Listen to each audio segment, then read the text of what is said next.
Buenas tardes a todos. Muchísimas gracias por venir hoy por doble motivo. Por el motivo de que con el tiempo que hace, pues la verdad es que no apetece salir de casa para nada. Sobre todo los que vienen de la costa, pues todavía con más motivo. Hoy el tema, la conferencia que vamos a impartir hoy va a ser sobre las experiencias cercanas a la muerte y la transcomunicación instrumental. Hemos puesto las iniciales por no poner un título demasiado largo. Pero bueno, vamos a hablar de las dos cosas, pero en primer lugar vamos a hablar de la transcomunicación instrumental. Esta va a ser la última conferencia del año. Estamos preparando para el próximo ciclo, para el próximo año. Tenemos ya el primer semestre preparado. Al final de la conferencia verán anunciada la fecha y la conferencia que se impartirá en el mes de enero. La transcomunicación instrumental. Empezamos por un personaje bastante desconocido, pero desde mi punto de vista es fundamental el trabajo que este italiano realizó a lo largo de muchos años en lo que es la investigación de la transcomunicación instrumental. Él, con una vieja radio de válvulas, Normand, de los años 50, que se ve ahí en la foto, pues estuvo trabajando y a diferencia de otros investigadores en psicofonías, en transcomunicación instrumental, que recababan información, archivos de sonido, de palabras, de frases, de comentarios, de sonidos del más allá, etc. La diferencia fundamental con este hombre, que falleció hace no mucho tiempo, no hace muchos años, es que él mantenía un contacto, una conversación, era capaz de mantener una conversación con ese otro plano, ¿no? Con ese otro lado, digámoslo, llamémosle mundo espiritual, ¿no? Un hombre muy sencillo, de una gran humildad, no cobraba nada por lo que hacía y su trabajo en su última etapa consistía en una sala un poco más grande que esta, en la que la gente se reunía, sobre todo señoras que habían perdido a sus hijos, o bien por accidente, o bien por enfermedad, etcétera, y se encontraban desconsoladas, necesitaban una respuesta, y entonces lo que suele ocurrir en las poblaciones, porque estamos hablando de la ciudad de Grosseto, en Italia, en la Toscana, corría la voz, entonces acudían a esas sesiones que realizaban los sábados por la tarde, normalmente, y también acudían investigadores, le llamaban para decirle, bueno, queríamos investigar, queríamos observar el trabajo que usted hace, y entonces pues permitió que acudieran infinidad de personas de todo el mundo, y entonces se producía un diálogo. Llegó un momento en que la radio, fuera de sintonía, a través de las válvulas se conectaba con otra dimensión, y entonces había una serie de personajes que hablaban y mantenían una conversación con Marcello y incluso con el público, incluso con los investigadores. No solo en italiano, sino en otros idiomas, en portugués, en castellano, en inglés, en alemán, etc. Y esto es algo realmente muy interesante, algo verdaderamente extraordinario. Además de eso, también este señor, a través de este trabajo, consiguió que estaba en contacto con una entidad que, digamos, que era la que dirigía al otro lado, que se llamaba, lo denominaban como el sabio, y entonces este ser era el que servía de intermediario para la comunicación con seres ya fallecidos, de familiares ya fallecidos, para que lanzaran la voz, decir, soy fulano, soy menganita, y entonces alguien del público reconocía, es mi hija, es mi hijo, y entonces entablaba una conversación. El sabio era el que preparaba el terreno y era el que definitivamente al final conseguía la comunicación. Desde luego, de lo que estamos hablando es de un gran consuelo. ¿Por qué? Pues porque imaginemos por un momento el que se te haya muerto un hijo o una hija y que estés en un tipo de trabajo, de sesión de transcomunicación de este tipo, y oigas la voz literal, oigas la voz de tu familiar que te dice, hola, soy fulano, soy fulanita, estoy aquí, hola papá, hola mamá. Eso podemos imaginar la emoción, la sensación, estoy bien, no preocuparos por nada, aquí estoy, sin ningún problema. Esto es algo verdaderamente extraordinario. Hay informaciones recogidas, recabadas de cientos de manifestaciones de espíritus. Aquí, como podemos observar, es el sabio, y hay un caso muy interesante que es el de Chiara Lenzi, que es la que ahora vamos a comentar. Como vemos, está él ahí con las válvulas, está tal, ahí vemos la sala, el público, las madres, y el equipo científico que están, normalmente se solían poner alrededor de ella, alrededor de él. Hay un ingeniero, Daniel Egulá, especialista en reconocimiento de voces e imágenes, que consiguió, con 20 segundos de la voz de Chiara Lenzi, esta muchacha murió con 18 años por suicidio, se suicidó. Entonces su padre estuvo durante bastante tiempo acudiendo ahí a las sesiones, a las reuniones, porque no se puede hablar, y en un momento dado el sabio habla y dice: voy a dar una gran satisfacción, aquí hay alguien que quiere saludar y que quiere manifestarse hacia su padre. Entonces dice: hola, soy Chiara, lo vamos a escuchar ahora. Hola, soy Chiara, y su padre, claro, emocionadísimo, le comenta y tal. Entonces hay una grabación de 20 segundos con la voz de Chiara, y este ingeniero, Daniel Gula, con esa información, con esa voz de esos 20 segundos, más las voces que tenía grabadas, porque resulta que esa muchacha, cuando vivía, su padre vivía fuera de la ciudad, y entonces estaban en comunicación, entonces no existía el WhatsApp como ahora, entonces estaban en comunicación por contestador automático, entonces se dejaban mensajes uno a otro, entonces tenía bastantes grabaciones con la voz de Chiara, y entonces este ingeniero hizo una comparativa entre la voz del más allá de esta muchacha con la voz que tuvo mientras estuvo aquí con vida. Y entonces la sorpresa fue que la coincidencia era de un porcentaje mayor del 90%.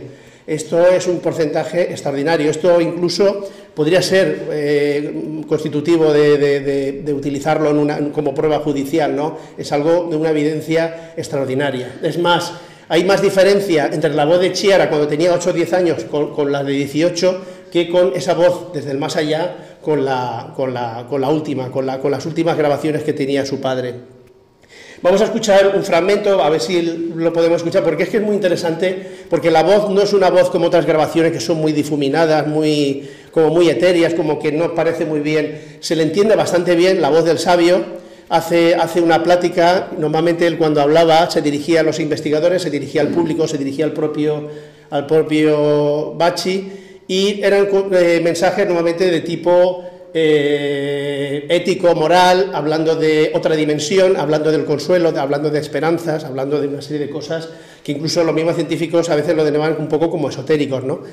Y ya digo, como dirigiéndose directamente a los propios investigadores. Vamos a escucharlo. A ver si... Ahora...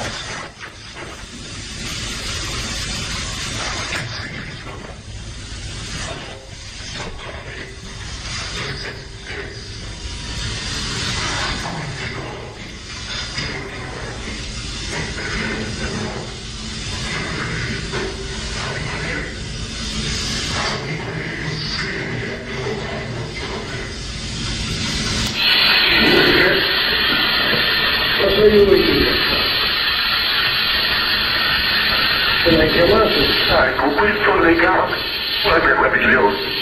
Non può morire. Sono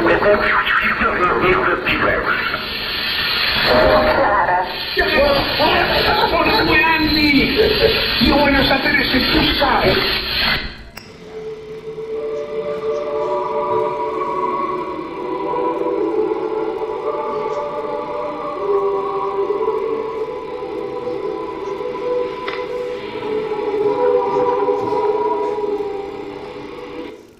Bueno, esta última parte es un coro de niños que también, en un momento dado, se recoge en la manifestación, ¿no? En una de las manifestaciones. A ver, continuamos. Y luego hay otro detalle en la investigación de este hombre que para mí es primordial, es fundamental. El 5 de diciembre del año 2004, él queda de acuerdo con una serie de investigadores. Y en el centro psicofónico, que es como ellos le llamaban, de Grosseto, que es donde hemos visto y hemos escuchado, pues quedaron de acuerdo para que se hiciera una manifestación de lo que normalmente ellos estaban realizando.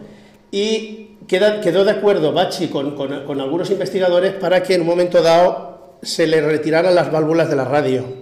Esta radio Normen de los años 50, lógicamente, si se le quitan las válvulas, ya no deja de funcionar. ¿Qué ocurrió? Que, bueno, al cabo de un tiempo empezó la manifestación, empezó a hablar el sabio, fue hablando, y entonces en un momento dado, Franco Santi coge y empieza a extraerle las válvulas. Y la voz no se afecta para nada, Continúan quitándole las válvulas hasta que llega un punto que ya le quitan las 5 válvulas, todas las válvulas, con lo cual la radio deja de ser radio, ya no es nada. Pero la voz seguía normalmente. Y en un momento dado tiene una ocurrencia Bacci, y lo que hace es que mientras está hablando el sabio, él desconecta la radio de la luz, de la conexión de la luz. ¿Y qué ocurre? Pues que sigue la voz hablando. ¿Esto a qué nos lleva? Esto nos lleva a que no estamos hablando solo de un fenómeno de transcomunicación instrumental, sino que estamos hablando también de un fenómeno más bien mediúmnico, de efectos físicos. Pero esto es algo que lo estudia muy bien la mediunidad a través de la doctrina espírita, pero eso es algo que mucha gente lo desconoce. Pero claro, es muy extraño que esa otra dimensión se manifieste a través de ese aparato, y que una vez desconectado, que eso ya no es nada, ni es radio, ni es absolutamente nada, y que las voces se sigan emitiendo, es porque este señor, Marcelo Bacci, pues tenía algo que nosotros conocemos perfectamente como es una mediunidad de efectos físicos, por lo que hemos estudiado, que efectivamente era la que permitía que se pudieran desarrollar este tipo de actividades, ¿no? Esto considero que es una cosa muy importante y que por desgracia muchas veces los medios de comunicación no le dan la importancia que tiene, porque esto se fue desenvolviendo en aquella ciudad en los años 80, en los años 90. Este hombre salía fuera al extranjero a congresos y tal, pero era un hombre que no le gustaba llamar la atención y normalmente solía pasar bastante desapercibido. Pero claro, estamos hablando de transcomunicaciones instrumentales, estamos hablando del más allá, estamos hablando del fenómeno de la muerte. Y la muerte es algo que a todo el mundo pues le crea dudas y le crea unas determinadas reacciones, ¿no? Y entonces pues hay una fundación en España que se llama Fundación Mario Los Santos del Campo, que desarrolla actividades filantrópicas, y dentro de esas actividades filantrópicas, que digamos que el que lo fundó es un empresario de éxito y que quiso una parte de su fortuna dedicarla a este tipo de cosas, él ya falleció, esta fundación la continúa promoviendo su familia, manteniendo su familia.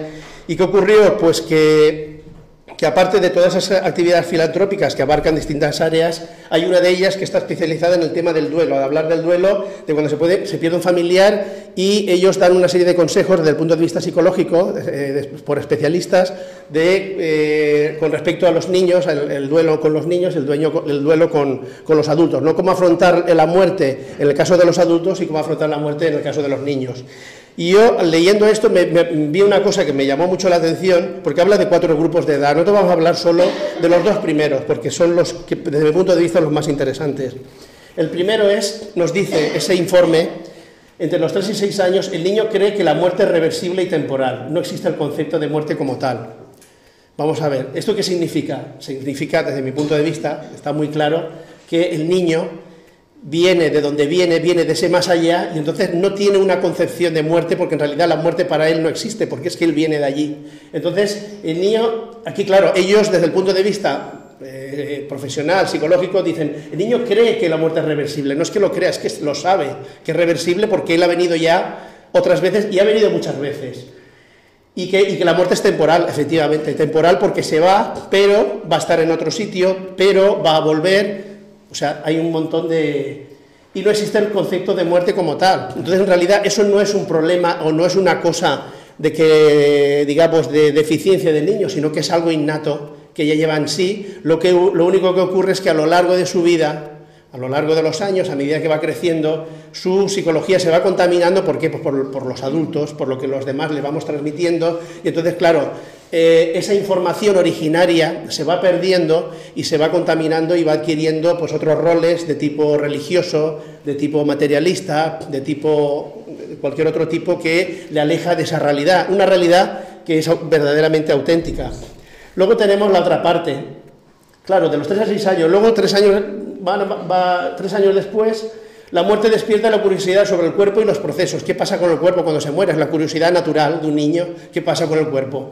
Y por los conceptos como el cielo, el más allá. O sea, lo que él innatamente tiene en su interior, lo quiere racionalizar. Y ahí es donde viene el problema. Porque al intentar racionalizar de cómo es ese más allá y cómo es ese cielo, si es que se le puede llamar cielo, o como se le quiere llamar, pues ahí es donde ya empieza ya la contaminación. Y bueno, y los otros dos casos que no vienen aquí, pues ya las cosas se va, a medida que va creciendo de los 9 a los 12 y de los 12 a los 15, la cosa se va complicando ya hasta llegar a otros niveles. Pero es muy curioso, es muy interesante, porque cuando se tiene un conocimiento espiritual, es muy interesante el comprobar que el niño, por su origen, no tiene una concepción, salvo que traiga algún trauma del pasado. Por su natural, su concepción es de que es reversible y que es temporal. Sigamos. Ahora vamos a hablar de una doctora también muy importante, la doctora Elizabeth Kubler-Ross. Esta doctora también trabajó con el aspecto, con el tema de la muerte, ¿no? de esa desinformación, de que cuando somos niños nos van desinformando y nos van contaminando, intoxicando, vivimos la vida y llega un punto en que pues caemos en una enfermedad terminal y hay que afrontarla. Y entonces esta mujer, pues psicóloga, psiquiatra suiza, pero que trabajó muchos años en Estados Unidos, ella desde joven tuvo inquietud por ese tipo de fenómenos, ¿no? Observó algunos fenómenos y hay algunas obras de ella, algunos libros que son verdaderamente fantásticos, que recomiendo que si alguien no los ha leído que los lea, que uno es La muerte, un amanecer y La rueda de la vida, pero sobre todo La muerte, un amanecer.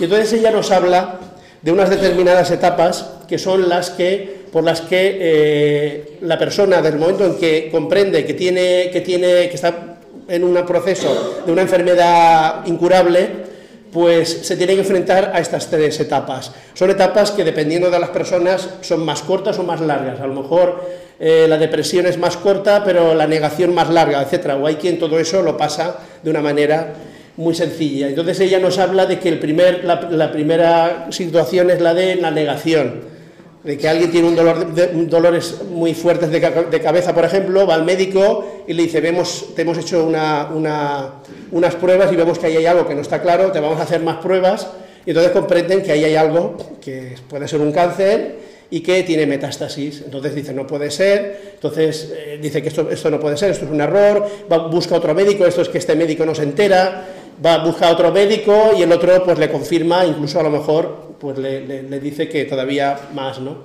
Luego la situación de la ira, ¿qué he hecho yo para merecerlo? Si yo llevo una vida, si yo no he hecho daño a nadie, si existe Dios, ¿por qué permite que a mí me pase esto? Etcétera, si yo me cuido, yo no fumo, yo tal. La tercera, el pacto de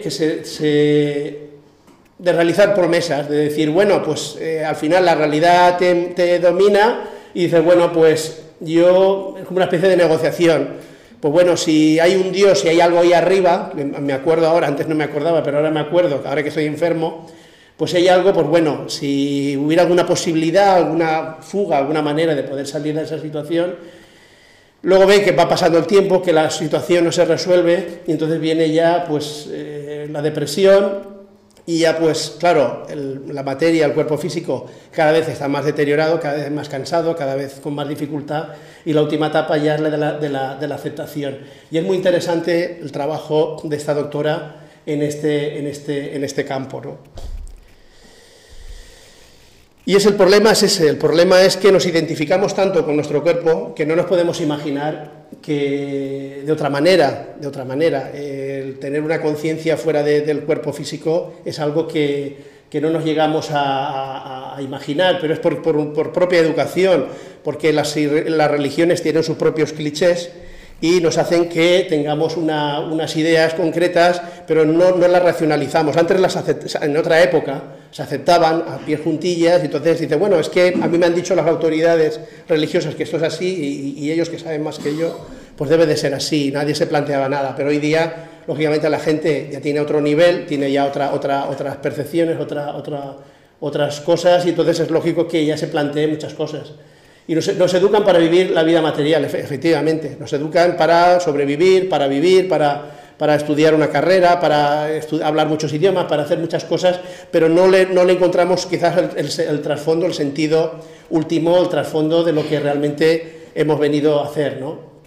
Se ignora la muerte, que es el problema con el que se enfrentó la doctora Elizabeth Kubler-Ross, y que viene a ser como un fracaso desde el punto de vista médico. Hoy día ya no tanto, hoy día ya está cambiando un poco la percepción, pero hasta no hace mucho la muerte era considerado como un fracaso de la medicina, un fracaso de la ciencia. Todavía no hemos llegado a resolver estos problemas, incluso se habla de conseguir regenerar el cuerpo para vivir casi eternamente. O sea, el objetivo es vivir mucho, vivir sanos, en lugar de vivir 90, la media de edad como ahora, de 80 años o 90, que pudieran ser 100, 120 o 140, pero claro, el problema es que se nos escapa, es que ¿para qué queremos vivir tanto si realmente a lo mejor no tenemos muy claro cuál es el sentido de la vida y qué es lo que queremos hacer en la vida? Y también otra cosa muy importante, esta vida realmente es la única. ¿Por qué nos obcecamos tanto en esta vida física si nuestra conciencia puede tener otras percepciones y puede tener otras cosas? Detalles y avisos y manifestaciones los hay, como lo vamos a ver a continuación.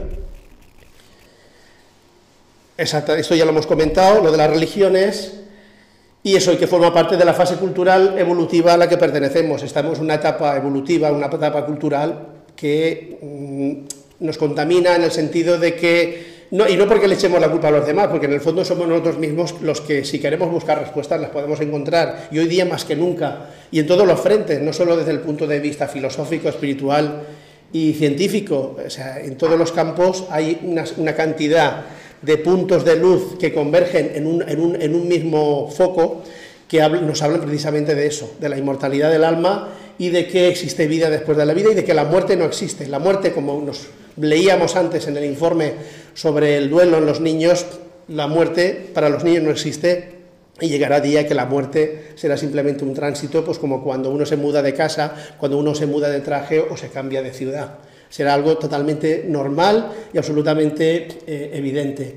Y es una lástima que esas manifestaciones, como comentaba antes desde Grosseto, que ya digo, los medios de comunicación no se hacen eco de esas cosas. Si yo lo pensaba esta mañana, digo, fíjate esas cosas, si por ejemplo esa gente no sé, por decir una barbaridad, se desnudaran y hicieran unas danzas extrañas allí en esa sala, entonces eso sí que hubiera salido en los medios de comunicación y seguramente sí que hubiera sido motivo de noticia.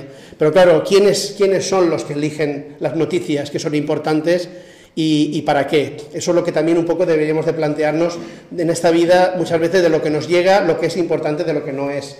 Y por eso, como nos movemos en un mar de informaciones a nivel global, somos nosotros todavía los que no podemos estar pasivos para tragarnos lo que los periódicos, la televisión, los medios de comunicación en general nos dan, sino que nosotros hemos de ser capaces de buscar aquellas cosas que realmente sean importantes, ¿no? Y yo ya digo, el trabajo de Marcelo Bacci, como el trabajo de muchos tantos otros científicos, son cosas que muchas veces pasan casi desapercibidas, que la gente no le da importancia, porque los que deciden lo que es importante o no, deciden que eso no es importante. Y eso es algo que no deberían de decidir ellos, sino que deberíamos de decidir nosotros, pero claro, para eso tenemos que buscar, y para eso nos lo tenemos que currar, como vulgarmente se suele decir, ¿no?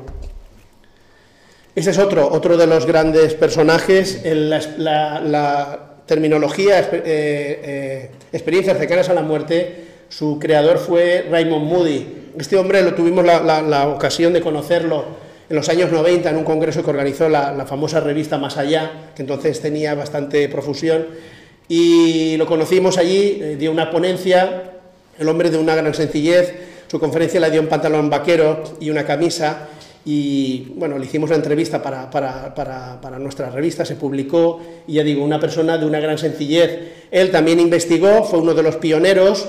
Este libro fue y sigue siendo un gran bestseller, Vida después de la vida. Después vinieron otros libros que complementaron luego han venido otro tipo de experiencias, y además es curioso porque cuando esto se publicó y años siguientes todavía no se habían producido, digamos, experiencias cercanas a la muerte en gente de una cierta relevancia. De una cierta relevancia me refiero a nivel científico, a nivel profesional.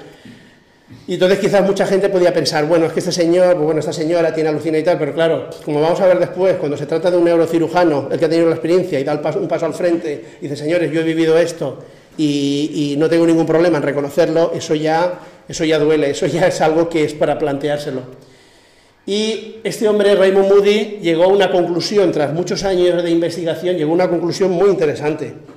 Él también es psiquiatra, y dice: la gente siente que el propósito original, después de este tipo de experiencias, primigenio de la vida, es aprender a amar. También se convencen de que lo que llamamos muerte es una transición a otra realidad.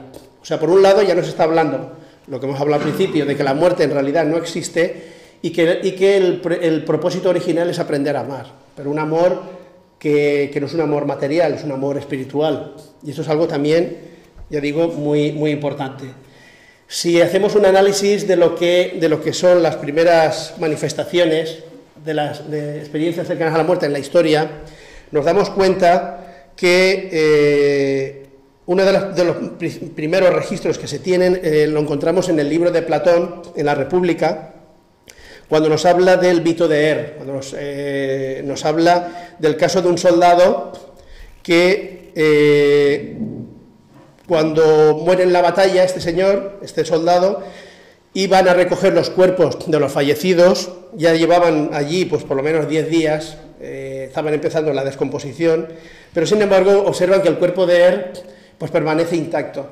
Entonces, pero bueno, se los llevan para preparar los rituales y tal para el entierro, y 2 días más tarde revive en la pira funeraria. Revive la pira funeraria y entonces relata, que esto está recogido aquí en esta obra, una obra fundamental, una de las fundamentales de Platón. Él explica lo que vivió, y nos explica que él se vio en una fila con otros soldados, con otra gente, que hacia un lugar en el cual habían unos jueces, y digamos como que la tierra se bifurcaba en 2 partes, 2 hacia abajo y 2 hacia arriba. Entonces esos jueces determinaban aquello según lo que habían sido su vida y sus acciones.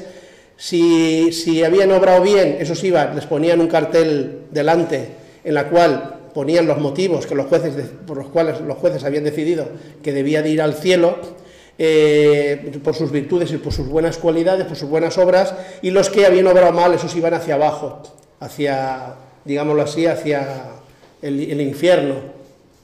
Y a diferencia de los que iban hacia arriba, les ponían el cartel detrás, en la espalda, en la cual ponía los motivos por los cuales se iban hacia allá abajo. Cuando le tocó el turno a Er, pues le dijeron, se quedaron observándolo y dijeron: no, tú todavía no te toca, observa bien cómo funciona esto, lo que está ocurriendo aquí, tienes que volver hacia abajo porque ahora tu misión es explicarle a todo el mundo lo que has vivido aquí.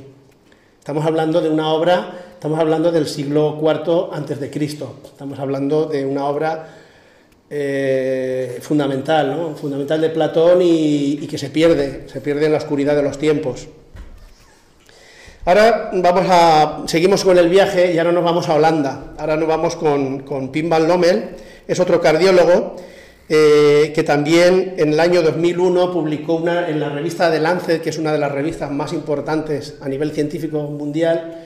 Él estuvo durante 20 años investigando casos de experiencias cercanas a la muerte, y ese trabajo con sus colaboradores, pues él un buen día se decidió y lo mandó y se lo publicaron, porque en esta revista no publican todos los trabajos y la importancia es lo que decíamos antes, que hay un comité que es el que decide lo que es importante o no. Y entonces él escribió un libro en el año 2012 que se titula Consciencia más allá de la vida, en la cual él habla de ese tipo de experiencias, habla para entendidos y para profanos, habla para expertos, y pues es muy crítico también con la clase científica, es muy crítico por la manera en que ellos afrontan muchas veces las investigaciones, las subvenciones, para que a veces en aquello que investigan, pues a veces no es lo más importante, ¿no?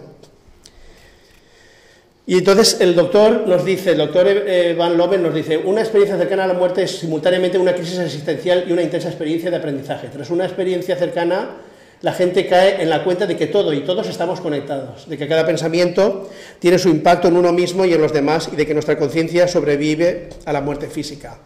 Esto es algo que también es importante tener en cuenta, de que él, a través de los estudios y de las investigaciones, llegó también a la conclusión de que efectivamente existe una realidad, ¿no? una realidad más allá de nuestra conciencia. Es más, en una entrevista le preguntaron, ¿usted es creyente? Y dijo, no, yo no soy creyente. Y claro, eso te choca un poco porque dices, bueno, un hombre que ha estado estudiando tan de cerca casos de gente que ha muerto y ha vuelto, que él también en la obra, por cierto, habla mucho también del tema de lo que es la muerte cerebral, de lo que se puede considerar como muerte o no, o sea, un poco como contestando un poco al debate, ¿no? Y ya digo, es muy, muy interesante lo que él nos transmite, y entonces él dice que no es creyente, seguramente porque lo que tiene es una convicción. Él ha investigado, ha estudiado y se da cuenta de que él no sabe muy bien lo que hay allá, pero sabe que la conciencia no está en el cerebro, eso lo tiene muy claro y en el libro lo explica muy bien, y que esa conciencia sale del cuerpo y tiene libertad. Entonces él habla de dimensiones, él no habla ni de cielo ni de infierno, sino que habla de dimensiones, y que la conciencia está en esta dimensión, con este cuerpo físico, que es por el vehículo por el que se manifiesta, y que luego cuando deja este cuerpo físico, entonces continúa en otro plano, en otra dimensión. Bien, ahora pasamos ya al doctor Eben Alexander. De él hemos hablado ya en alguna ocasión aquí en alguna conferencia, mis compañeros, y él no es que investigara el fenómeno, sino que él realmente sí que lo vivió. Él lo vivió en sus propias carnes. Y él estuvo durante 7 días en coma por una meningitis bacteriana. Él es neurocirujano, profesor de Harvard, un hombre de un gran prestigio profesional, y en el año 2008 tuvo una experiencia. Estuvo durante 7 días, además con una bacteria E. coli, que es una bacteria demoledora, una bacteria de la que prácticamente nadie se salva, y si alguien sale de ella o se consigue recuperarse, a veces es con un deterioro mental bastante importante y físico bastante importante, y sin embargo él, digamos que como si resucitara, y explicó lo que fue su experiencia, explicó su experiencia, y eso es lo que vamos a ver a continuación. Aquí un paréntesis, vamos a hablar de lo que nos dice Eben Alexander, pero el mismo Platón nos dice algo muy importante. Las palabras ocultan más que muestran la naturaleza intrínseca de las cosas, es decir, que muchas veces el agua pura que cae de la lluvia, en el momento toca contacto con la tierra, se contamina, y no es porque se contamine porque sí, sino por pura lógica, porque nosotros tenemos unas creencias, tenemos unas convicciones, pero lo que más agrada a la gente que ha leído las obras de La prueba del cielo de Eben Alexander es la honestidad de una persona que es totalmente profana en temas espirituales, en temas de experiencias cercanas a la muerte, como él con su honestidad trata de buscar con palabras, haciendo un gran esfuerzo, aquello que él vivió. Y lo consigue en parte, porque ese tipo de cosas, explicar cosas que no existen aquí, en la Tierra, en el plano físico, debe de ser muy complicado, debe de ser bastante complicado. Entonces él nos habla de que durante ese proceso de la enfermedad, que queda en coma, él se encuentra con que es llevado por la oscuridad, pero una oscuridad visible, él nos dice que es visible, y digamos que está como en un plano muy material, muy inferior, oye como unos rugidos, oye como unos sonidos, y él le llama la perspectiva del gusano. ¿Por qué? Pues porque el gusano, como se mueve al ras de la tierra, se mete debajo de la tierra y se mueve en un nivel ínfimo y muy pequeño, pues él, digamos que hace ese tipo de comparativa, ¿no? Oye como unos sonidos grotescos, el paisaje es muy lúgubre, y él siente que ese paisaje, que esa situación le es familiar, como que él ha vivido allí y que él ha estado allí, ¿no?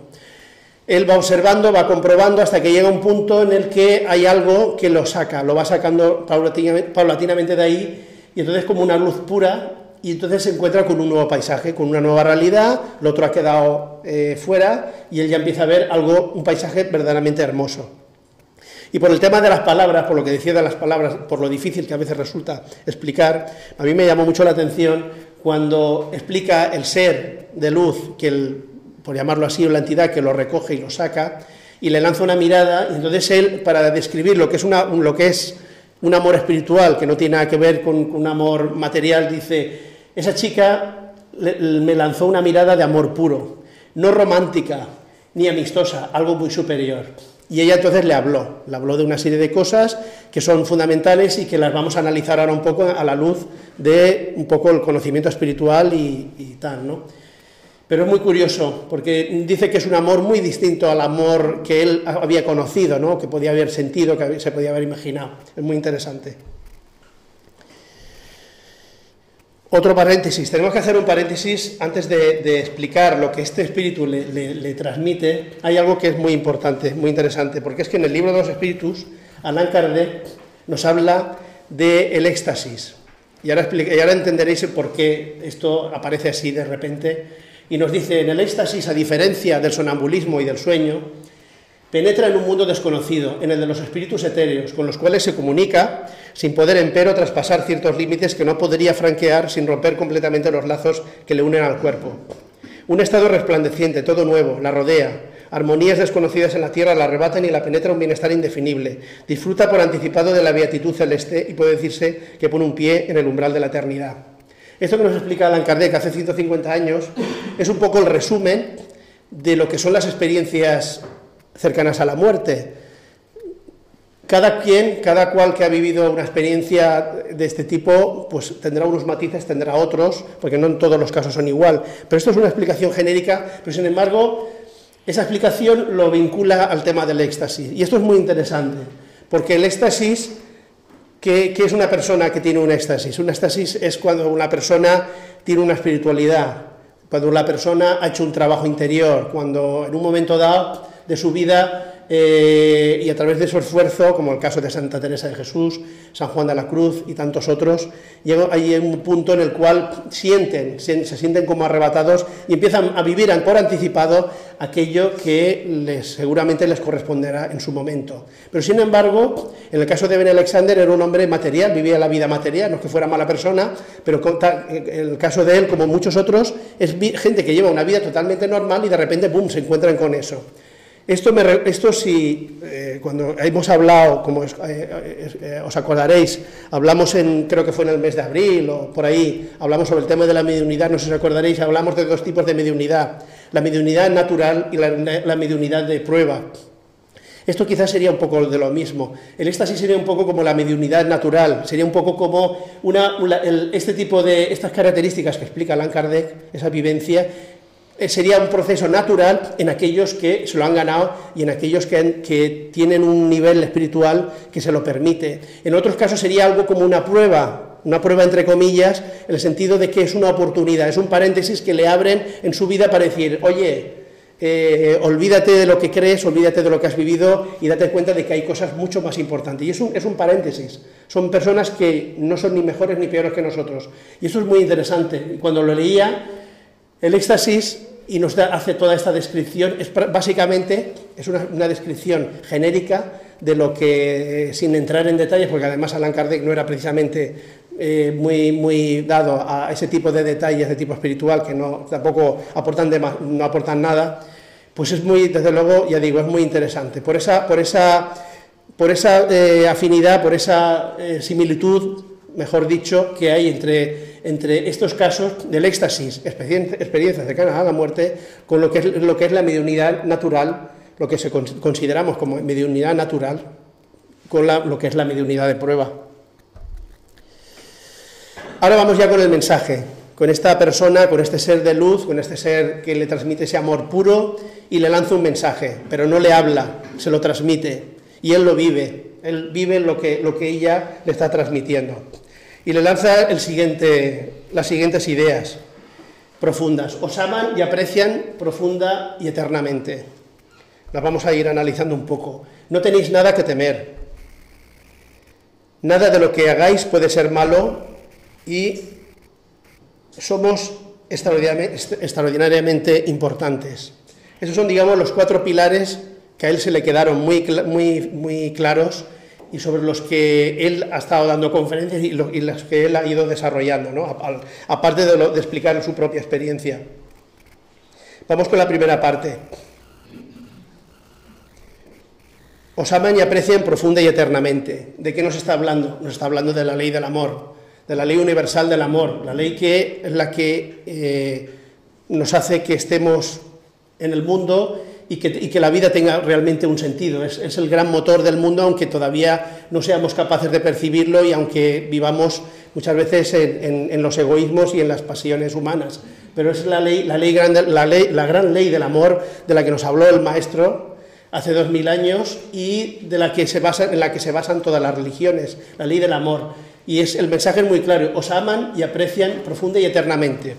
¿Y quiénes nos aman? Pues nos aman precisamente podemos llamar guías espirituales, pues podemos llamar como lo queramos llamar, pero esto lo que demuestra es que estamos en contacto, estamos en conexión, tanto los otros planos de vida con este mismo plano de vida, y que existe una solidaridad universal, porque es que no se entiende el amor sin solidaridad, y no se entiende la solidaridad, efectivamente, sin amor. Entonces, el primer mensaje profundo, importante, es precisamente el del amor. El segundo es el de no tenéis nada que temer. ¿Y por qué no tenemos nada que temer? Precisamente porque nada de lo que nos ocurre, si lo analizamos bien, es para perjudicarnos. Si algo nos perjudica porque la culpa es nuestra, porque algo que hemos podido hacer mal, pues si lo hemos hecho mal, pues ya sabemos que por ahí no tiene que ser, forma parte del aprendizaje. No puedo culpar a nadie, ni debo de culpar a nadie. Me he equivocado, lo he hecho mal y punto. Si es algo que es externo, que no me pertenece, que no lo he provocado yo, pero me perjudico, considero que me perjudica para mi tranquilidad, para mi serenidad y para mis intereses, pues también hay que tomarlo como una experiencia importante de vida y que realmente no tiene un significado que nos pueda perjudicar en el sentido definitivo. Somos eternos, con lo cual no hay nada que pueda ser eterno en el aspecto negativo. Entonces no hay nada que temer a largo plazo, no hay nada que temer de que nos mantenga indefinidamente en una situación. Hasta incluso en una misma vida se puede traer una deficiencia física, una enfermedad o algún tipo de tara de cualquier tipo, y eso es algo que se puede tomar como algo negativo, se puede tomar como una forma de enriquecimiento personal y de crecimiento. Estamos en el camino, estamos efectivamente en el camino. Ya veo la hora que es, vamos a ir un poquito más deprisa porque aún nos queda... Nada de lo que hagáis puede ser malo, esto también hay que saberlo interpretar. Nada de lo que hagamos pueda ser malo, eso tiene también su significación. El mal es consecuencia del libre albedrío y en la medida en que vamos aprendiendo, el mal va desapareciendo. ¿Por qué? Pues porque nosotros vamos eliminando las causas que lo provocan. Es tan sencillo como eso. Entonces el mal forma parte del libre albedrío y forma parte del aprendizaje. Vamos aprendiendo, vamos creciendo, necesitamos equivocarnos porque somos imperfectos y en base a esas equivocaciones vamos creciendo a nivel espiritual. Es la ley de causa y efecto, son las grandes leyes, esas leyes invisibles que no las vemos, pero que están ahí, y son ellos los que cuando vamos obcecados, cuando no vemos, nos van corrigiendo, nos van encauzando. La ley del progreso nos impele a avanzar inexorablemente, es algo que el mal nunca es definitivo, el mal es relativo y el mal permanece mientras está la causa que lo provoca, y no existe la involución. Podemos estancarnos, podemos endeudarnos, podemos cometer muchos errores, pero el espíritu siempre avanza. Siempre, más pronto, más tarde, siempre avanza. Y luego la última, que dice que somos extraordinariamente importantes, es el resumen de las anteriores. Etapa tras etapa vamos ampliando nuestra conciencia. Estamos llamados a colaborar en la obra divina. Entonces, para colaborar en la obra divina hace falta un aprendizaje, un desarrollo. Ya vamos dando pasos, ya en la medida de nuestras posibilidades ya podemos hacer el bien, ya tenemos pequeñas parcelas de poder, en el sentido de que podemos hacer un bien a los demás, y eso es algo que en la medida en que vamos ampliando conciencia, nuestro campo de visión, nuestras posibilidades aumentan, como es normal. Y esto también es muy importante, que somos extraordinariamente importantes, valga la redundancia, sobre todo para quitarnos de la cabeza los pesimismos, las visiones negativas de la vida, el derrotismo, porque no hay nadie que venga al mundo con una finalidad negativa y de destrucción. Nadie viene para el fracaso, nadie viene para pasarlo mal, sin ningún sentido. Somos responsables de nuestros actos, efectivamente. Ahora vamos ya, por último, a dar paso a otro de los que, Viktor Frankl, que claro, alguien dirá, bueno, ¿y este hombre qué tiene que ver con las experiencias cercanas a la muerte? Es que él, lo que vivió, también fue realmente una experiencia cercana a la muerte. ¿Por qué? Porque él estuvo en campos de concentración nazis, en varios de ellos, y entonces él vivió al límite de lo que nos podemos imaginar de lo que es la vida, de sobrevivir, de vivir en unas condiciones lamentables. La vida no valía absolutamente nada, ver cómo la gente va muriendo y saber que en cualquier momento le podía tocar a él. Es más, él cuando el momento dado que los nazis empiezan a hacer todas sus fechorías, por decirlo así, por resumirlas, él tuvo un dilema. Él tenía un visado para emigrar a Estados Unidos, poder seguir con su trabajo, con sus proyectos en psicología, porque él es psiquiatra, él era psiquiatra, y sin embargo él pues se quedó con la duda, ¿me voy a Estados Unidos o me quedo con mi familia? Entonces resolvió esa duda, se quedó, vivió la experiencia y le sirvió de mucho para posteriormente hacer el trabajo que realizó. Él es el padre de la logoterapia. La logoterapia viene del griego logos, que significa palabra, sentido, y entonces la logoterapia sería el sentido, la terapia del sentido. ¿Del sentido de qué? Del sentido de la vida. A diferencia del psicoanálisis, que es más introspectivo y retrospectivo, en la logoterapia mira hacia el futuro. Los problemas se enfocan mirando hacia el futuro. ¿Qué sentido tiene tu vida en estos momentos? ¿Qué es lo que no funciona y por qué no funciona? Tienes que mirar hacia adelante y tienes que encontrar un sentido, porque cuando en el momento en que tú le encuentras un sentido a tu vida, automáticamente las dificultades ya las ves desde otro punto de vista y entonces puedes luchar y progresar. Él tenía una predilección especial por una frase de Nietzsche que decía que quien tiene un porqué puede casi soportar cualquier cómo, y es verdad, ¿no? Cuando hay un motivo, algo, pues las dificultades, los sinsabores, pues prácticamente se dejan a un lado, no se le da ninguna importancia, cosa que al contrario, cuando no tenemos un sentido claro de la vida, cualquier cosa, cualquier mosca, cualquier cosita nos molesta y lo único que queremos es confort, queremos tranquilidad, porque muchas veces no tenemos esa claridad, no tenemos esa... Entonces, Víctor nos dice, existe una razón muy poderosa que justifica el porqué y el para qué de la vida. Nosotros no inventamos el sentido de nuestra vida, sino que lo descubrimos. Para Víctor, la vida tiene una trascendencia fundamental. Todos, como comentamos anteriormente, todos venimos al mundo con una finalidad, y esa finalidad hay que descubrirla. Hay que descubrirla y una vez se descubre hay que luchar por ella. El hombre es libre para elegir entre aceptar o rechazar esa oportunidad que la vida le plantea. Es algo que lo tenemos ahí, forma parte o debería de formar parte de nuestro destino, sin embargo, es algo que elegimos si queremos llevarlo adelante o no, o lo rechazamos o consideramos que no estamos capacitados, etc. El hombre no necesita vivir sin tensiones, sino esforzarse y luchar por una meta o una misión que le merezca la pena. O sea, es lo que hablábamos un poquito antes, ¿no? Que el hombre, cuando realmente lucha por algo, tiene el afán por algo, pues no escatima esfuerzos, y aunque lo tenga que pasar mal, aunque no tenga que dormir menos, comer menos, hacer menos, lo que sea, cualquier cosa, si tiene que hacer un sobreesfuerzo, si es un objetivo claro que le ilusiona, que le motiva, que le llena, el ser humano es capaz de cualquier cosa, y eso lo vemos muchas veces pues en los propios alpinistas. Los alpinistas que, incluso en algunos deportes de riesgo, personas que se esfuerzan, se sacrifican, se entrenan para hacer determinadas cosas, tienen accidentes a veces graves, y cuando les entrevistan en los hospitales dicen, no, estoy queriendo recuperarme para volver otra vez a subir, a escalar, a volver a hacer esto, a hacer lo otro. O sea que muchas veces, sin ir a casos extremos, pero muchas veces somos nosotros mismos los que nos autolimitamos y los que no tenemos la claridad suficiente. Cuando ya no somos capaces de cambiar una situación, nos encontramos ante el desafío de cambiarnos a nosotros mismos. Esto es la experiencia vital que tuvo él en los campos de concentración.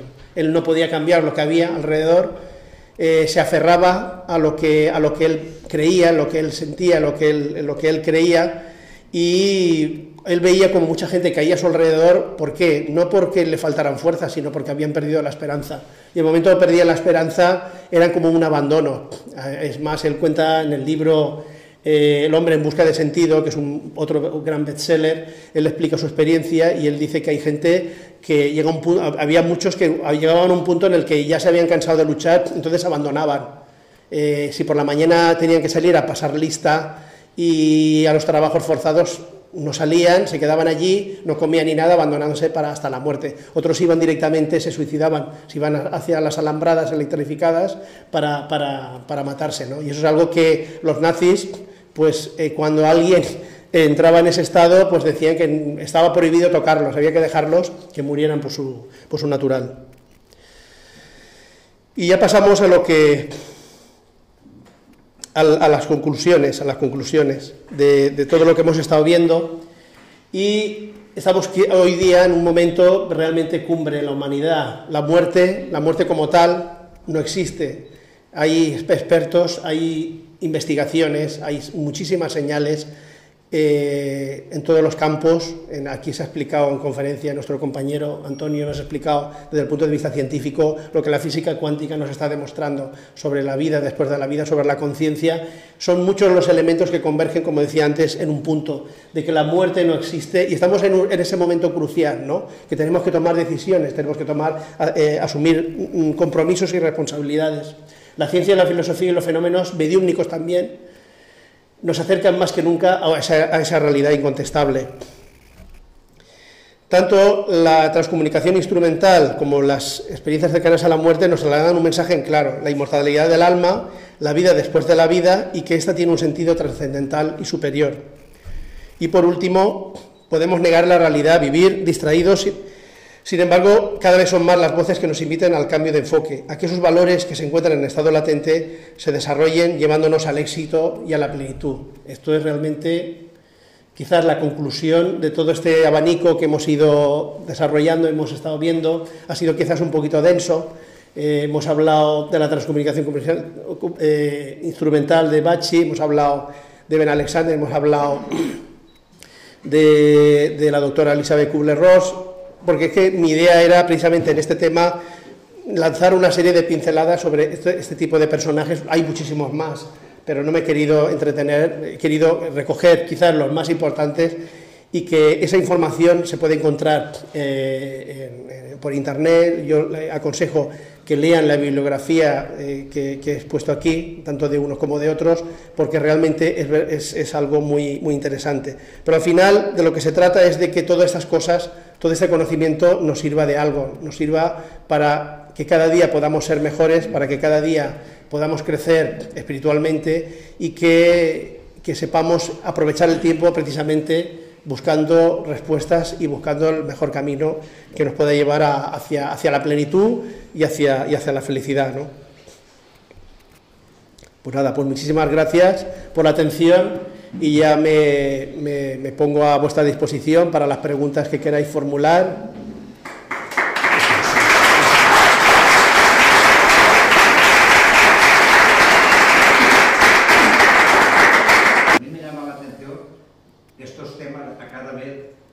Son más conocidos, ¿no?, a nivel digamos, de pueblo, ¿no?, de la ciudad, de la gente, pero así a nivel más elevado, los medios de comunicación, o sea, que son unos temas que están ahí, que ya se ha comprobado científicamente, sí, pero esto parece que todavía continúa siendo un poco de tabú, que está oculto, que no se llega a divulgar sí, más extensamente, que sí, está un poco así, digamos, apagado, ¿no?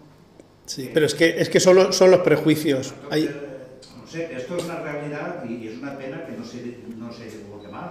No sé, a los medios de transmisión, por medio de la televisión, programas de radio, que se haga un esfuerzo a ver si...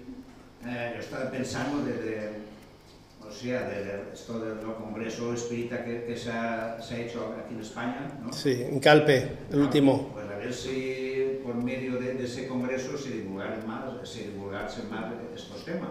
Sí, sí. Conocer, porque una realidad que está ahí, y hay mucha gente que cree en estos temas. Sí. Pero una lástima que no se diera a conocer un poco más para... Sí. Eso mejoraría un poco a toda la persona, ¿no? Sí, correcto. No me explico muy bien, pero... No, sí, está claro. Sí, sí, está claro. Claro, el problema está en que hay muchos prejuicios. Hay muchísima gente, pero muchísima gente que ha vivido este tipo de experiencias, muchísimo.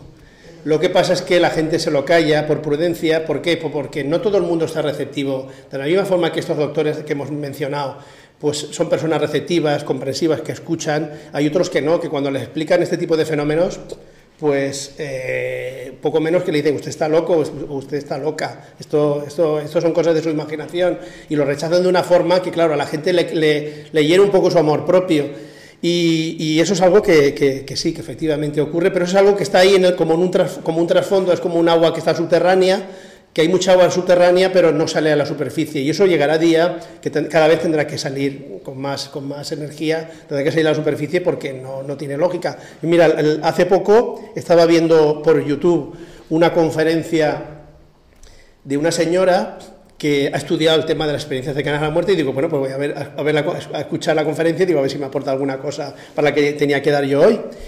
Y bueno, la estuve escuchando.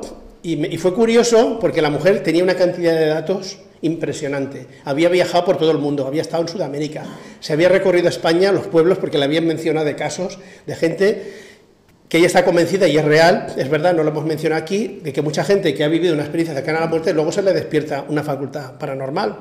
Llamémosle mediunidad, llamémoslo como lo queramos. Y claro, hay gente que se asusta. ¿Por qué? Primero, porque de sopetón se ha encontrado con una realidad que no la esperaba.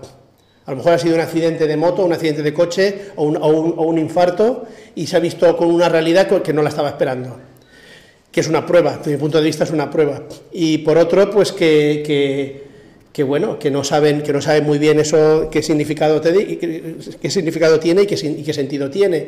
¿Y qué ocurre? Que esta señora que va visitando toda esa serie de lugares, al final la conclusión a la que llega es que sí, que debe de haber algo, pero que no puede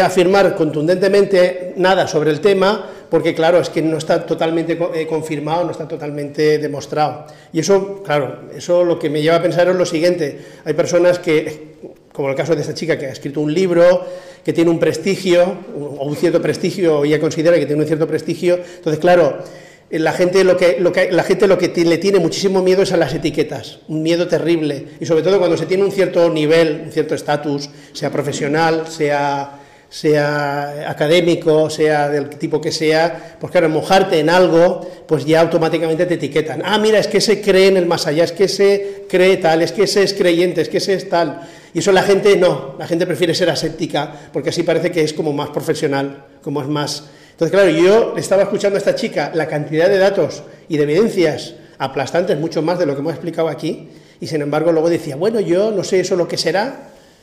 Pues vamos a ver, si es blanco en leche, o sea, si es blanco embotellado y sale de las vacas, pues yo me arriesgaría a decir lo que es. Yo por lo menos me arriesgaría, yo no sé los demás, y tampoco tengo que esperar a que sea toda la comunidad científica la que se ponga de acuerdo y me tenga que decir si es así o no es así. Yo me voy a arriesgar. Por eso que digo que hay veces que la gente es verdaderamente impresionante. Pero bueno, allá cada uno es muy libre, yo no lo digo como crítica, sino que me resulta curioso, porque muchas veces con los comportamientos humanos uno estudia un poco las reacciones humanas, ¿no? Y todos somos humanos, todos tenemos nuestras contradicciones y tenemos nuestros defectos, y eso me llamó mucho la atención, ¿no? Digo, chicas, si hablaba de una serie de casos muy concretos, de unas evidencias absolutas, de estar la persona en coma, estar en el quirófano y estar viendo cosas que están fuera del quirófano, conversaciones. ¿Eso qué es? Eso es que hay una conciencia y hay algo, porque el cerebro, por muy poco que sepamos del cerebro, el cerebro no se diluye y luego se vuelve a condensar, no sé, por decir alguna cosa. O sea, que eso es algo muy, muy evidente. ¿Alguna pregunta más? Sí. Sí, yo quería preguntarte sobre las situaciones estas de que se ponen en coma y el espíritu sale del cuerpo y vive esa situación cuando se encuentra en ese túnel y ve la situación que encuentra un cambio de una experiencia que a veces no quieren volver, Sí. Si pudiera explicar Sí. el porqué de esas situaciones, si Sí. en la vida porque han habido personajes, como tú lo has dicho, Sí. que personajes de relevancia que han tenido esas experiencias y Sí. han dado ese cambio. Sí. Esas experiencias sí las pudieras explicar. Eso es lo que le pasó, por lo que dices que no querían volver, eso es lo que le pasó a Pim van Lommel, al cardiólogo holandés, en el año 69. Él había terminado la carrera y estaba en la unidad coronaria de un hospital de allí de Holanda, trabajando, era un novato, y entonces hubo un caso de un paro cardíaco de un señor, y entonces, claro, se activó el protocolo de reanimación automáticamente. La enfermera, trajeron el desfibrilador, le pusieron el gotero, la respiración asistida, la primera descarga no reaccionó, y claro, iban pasando los minutos, la angustia, las prisas, tal, le dan una segunda descarga y entonces sí reacciona, y al cabo de 4 minutos recobra la conciencia. Y entonces, y él lo narra en el libro Conciencia más allá de la vida, él lo narra. El primer capítulo explica él precisamente ese caso. Y dice que claro, que estaban las enfermeras, los médicos, hombre, qué bien, al final lo hemos rescatado, lo hemos devuelto. Estaban todos contentos menos él. Dijo, hombre, ¿por qué me han traído otra vez? Si yo donde estaba muy bien. Entonces, claro, eso para él fue un shock. Porque dijo, hombre, estábamos todos contentos de que te hemos devuelto la vida y nos hemos estado aquí peleando y tú estás disgustado, estás enfadado. Dice, hombre, es que donde estaba está de maravilla. Entonces empezó a narrar una serie de cosas que claro, que él, un chaval, entonces era una persona muy joven que acababa de salir de la universidad, pues no se podía imaginar. Aunque eso no fue el detonante para que él luego investigara, ¿no? Luego tuvo otras experiencias. Pero eso es lo que él narra en el primer capítulo de ese libro, ¿no? Pero sí, efectivamente, de mi punto de vista es como un caramelo, es como un estímulo que se le da al ser humano que realmente no lo merecemos por nuestra inferioridad moral, por nuestra poca evolución. Acordaros cuando hablamos antes del éxtasis, la explicación que daba Allan Kardec, se nos da, digamos, como un paréntesis, se nos da como un caramelo, un estímulo para que eso nos haga reaccionar. Y de hecho, hay estudios comprobados por varios científicos que aquellos que han vivido la experiencia luego han cambiado en su vida. Prácticamente la inmensa mayoría, el 90%, han cambiado.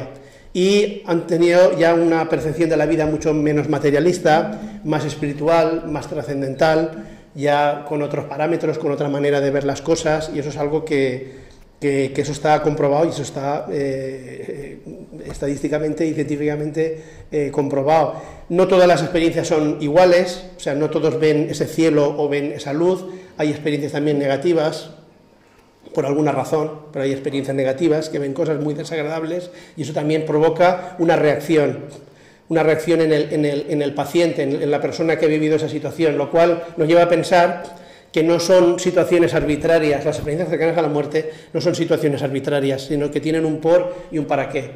Y son en casos puntuales que no por el hecho de que sean privilegiados, sino precisamente por eso, porque tienen una necesidad, y entonces según es la necesidad personal, intrínseca de cada quien, se lo manifiestan de una manera o de otra. Luego es lo de menos la manera en que lo expliquen, porque según las creencias de cada quien, pues lo explica de una manera. Un niño a lo mejor dice que ha visto a Jesús y la ha llevado de la mano, como no hace mucho leía un caso, que era el Maestro Jesús, otros dicen que sí es la Virgen, otros dicen que sí es... O sea, que eso, dependiendo de la explicación, es lo de menos, pero la esencia precisamente es esa, ¿no? La esencia es que no es algo arbitrario y que cada caso tiene una necesidad y para provocar unas determinadas reacciones, pero luego al final tenemos ese libre albedrío. En la mayoría de los casos las reacciones son positivas, pero hay otros casos en que no, que esas reacciones no son tan positivas.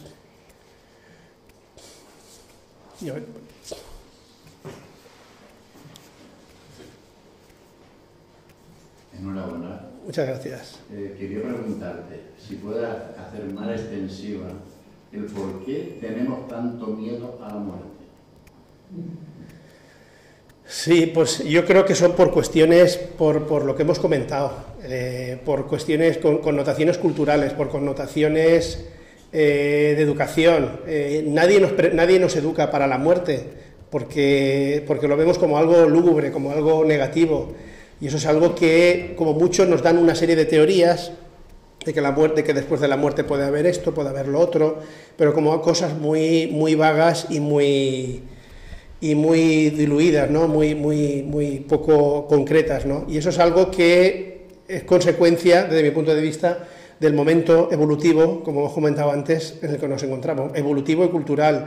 El día que la educación se enfoque de otra manera, el día que los focos, no ya solo de los medios de comunicación, sino de que las personas tomemos conciencia cada uno individualmente de lo que somos y lo que hemos venido aquí, el sentido de la vida, y empecemos a trabajar realmente en ese aspecto, es cuando las cosas, las percepciones cambiarán y es cuando la muerte se verá de otra manera. Yo recuerdo, hay informaciones que nos hablan de que los primeros cristianos la muerte se le veía con alegría, y hay culturas que la muerte se ve con alegría.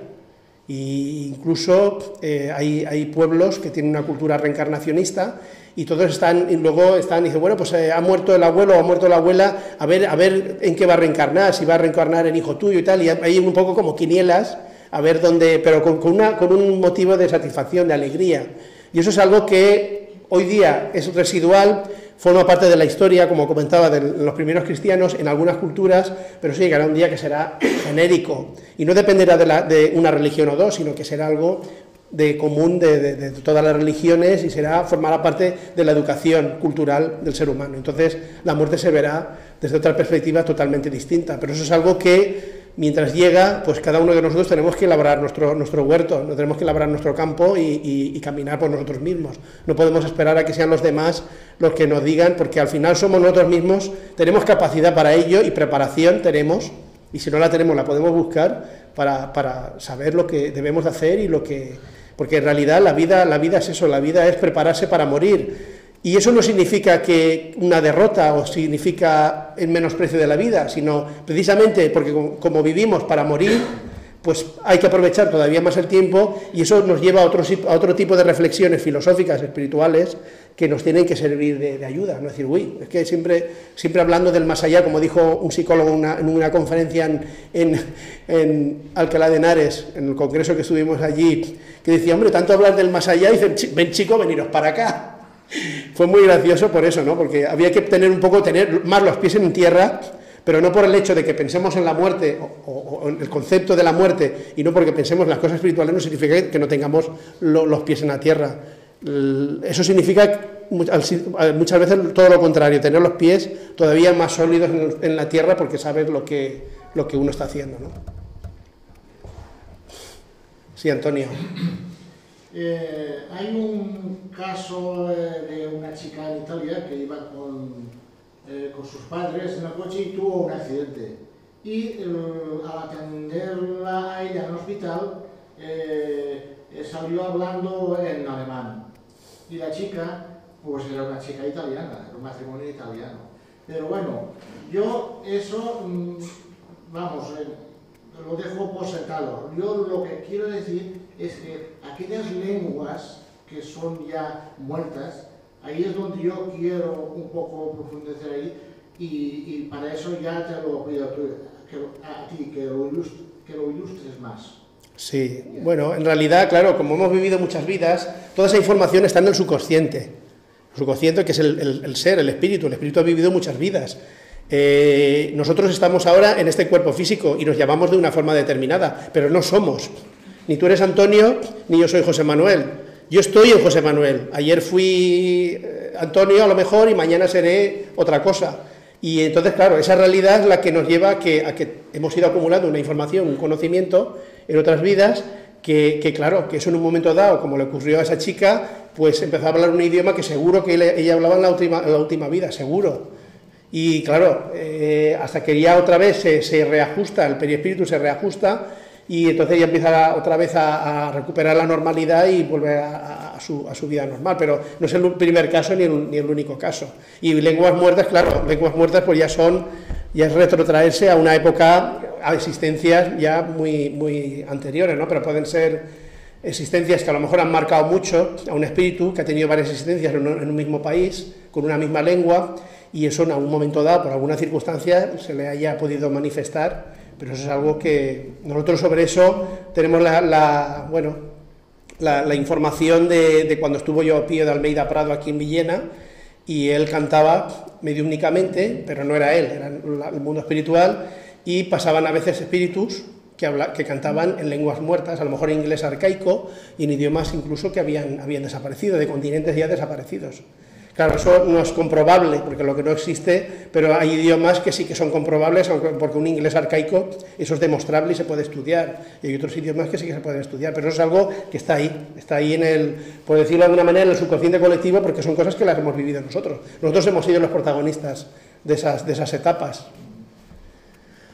Pues si hay alguna pregunta más por ahí, y si no, pues con el día que hace, pues a lo mejor... No sé ahora si estará lloviendo o no, pero bueno, si no hay nada más, muchas gracias por la atención, muchas gracias por la paciencia. Invitarles para la próxima conferencia, que será el próximo día 21 de enero, a las 7 de la tarde, Buscando la felicidad, nos la va a impartir nuestro compañero Antonio Lledó. Y ya digo, tenemos con toda la ilusión del mundo continuar con este trabajo de divulgación, de aprendizaje, porque al final somos todos los que aprendemos. Y nada más. Que pasen felices fiestas y hasta la próxima. Muchísimas gracias.